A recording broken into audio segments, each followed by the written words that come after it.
Fondation Le Congo, Osani Sungineyo. Fondation Le Congo, ne tombera jamais. Fondation Le Congo, Osani Sungineyo.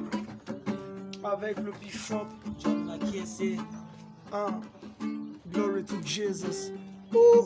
Le réseau de parlementaires africains contre la corruption, APNAC en sigle, que dirige l'honorable Jean-Pierre Passiza Pamba, a présenté un rapport sur le fait des dénonciations de corruption en RDC en l'an de janvier à décembre 2020. Ce rapport a été réalisé grâce à l'interaction entre les élus et la population. Un numéro vert mis en place a permis à la population de présenter ses doléances. Cette cérémonie s'est déroulée en présence des honorables députés et sénateurs, mais aussi du deuxième vice-président de l'Assemblée nationale, l'honorable Vital Banioué-Cizé, représentant du président de l'Assemblée nationale empêché, auprès de qui le président de l'APNAC a remis ses rapports. Le président de l'APNAC, l'honorable Jean-Pierre Passiza Pamba, estime que l'objectif est de voir les Congolais publier leurs rapports sur l'indice de développement humain qui est d'atteindre d'autres structures internationales publiées sur la gestion de la chose publique. Il appelle la population à faire bon usage de ces numéros verts. Nous attirons l'attention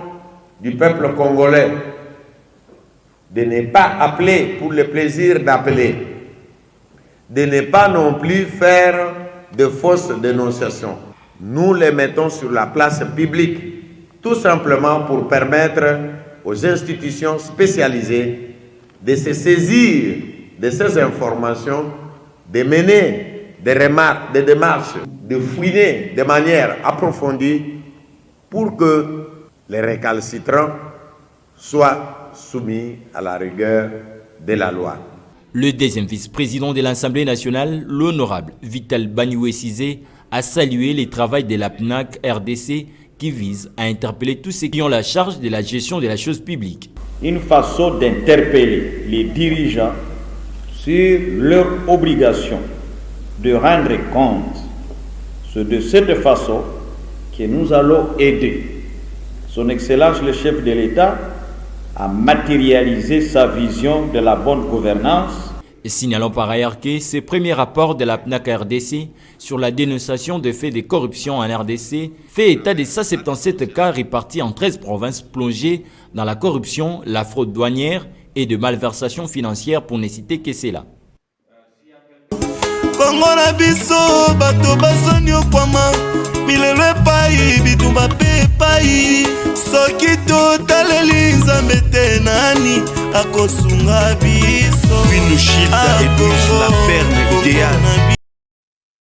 Bon, le titre du message, c'est « À 20 nouveaux outre-neuve ». C'est une phrase que le Seigneur a utilisée dans l'Évangile pour faire comprendre aux gens qu'il était impossible de vivre l'Évangile tout en gardant la mentalité ancienne. C'est ce que nous voulons dire à nos gens. Nous sommes entrés dans la démocratie, ou au moins nous voulons entrer dans la démocratie. C'est pour ça que nous sommes allés aux élections, et voilà pourquoi l'Église s'est engagée à former les consciences et à donner une formation civique et électorale au peuple, et cela ensemble avec toutes les confessions religieuses. Pourquoi nous avons donné cette formation? C'était pour que le peuple congolais sache exactement ce que c'est que les élections. Pourquoi on va aux élections? Pourquoi on vote? Pour qui on vote? Et qu'est-ce que c'est que la démocratie? Quelles sont les valeurs démocratiques, ainsi de suite. Bon. Or, maintenant que nous sommes entrés là-dedans, et nous parlons d'un acquis majeur, puisque nous trouvons que l'Église au moins, il y a eu la mise en place des institutions. Si les institutions veulent faire leur travail, il y a moyen de redresser le pays. Mais nous constatons que le peuple congolais continue avec la mentalité ancienne, soit celle de la Deuxième République. La corruption bat son plein, il a battu son plein pendant les élections, et il continue à battre son plein. Nous constatons qu'il y a une anarchie. Or, la démocratie n'est pas l'anarchie. La démocratie, c'est l'état de droit. Et l'état de droit suppose que chacun respecte la loi, que la loi est au-dessus de tout le monde. À commencer par le chef de l'État, toutes les institutions et tous les individus sont soumises à la loi.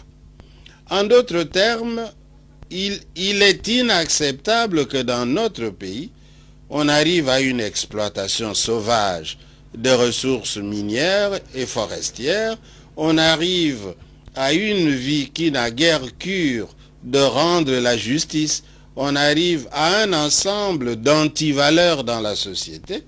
Voilà pourquoi les évêques disent, vous ne pouvez pas aller en démocratie, vous ne pouvez pas changer en gardant l'ancienne mentalité.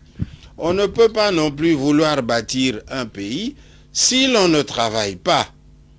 Donc, il est impossible d'attendre son pain en croyant que les Noko vont nous amener à manger, que les Noko vont nous amener à boire, que les Noko vont venir faire le travail au Congo. Non.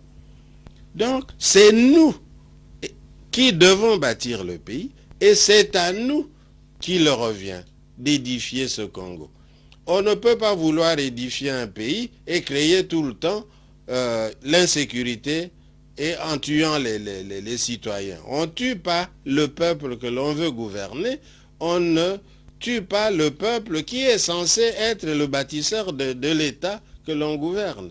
Donc, en d'autres termes, les libertés fondamentales sont primordiales dans un État de droit.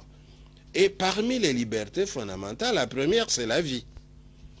Si on n'avait pas la vie, on n'aurait pas l'intelligence, on n'aurait pas le travail, on n'aurait pas le manger, etc. Donc, il faut protéger les vies, il faut protéger, donner à chacun de quoi se développer. Il faut un développement intégral et solidaire. Et étant donné que on a l'impression qu'il y a des parties du pays dont on ne voit pas clair, on a l'impression qu'il y a certains agendas cachés, on ne sait pas trop pourquoi il y a toutes ces guerres à l'Est alors qu'en fait on est déjà arrivé à mettre en place les institutions. Voilà pourquoi les évêques alertent la population.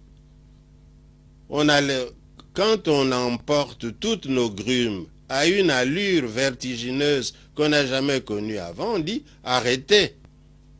Quand on voit emporter tous nos minerais, quand on voit qu'il y a des hélicoptères et des jets qui viennent de l'étranger, qui atterrissent directement à l'intérieur du pays pour pouvoir emporter le sol, aller l'analyser, savoir quel minerai on a au Congo, si ce n'est déjà pas pour le prendre et le vendre, on dit halte.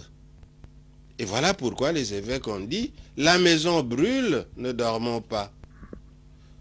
Et si nous voulons que la maison ne brûle pas, changeons de mentalité et luttons contre les antivaleurs, fondons notre pays sur des valeurs.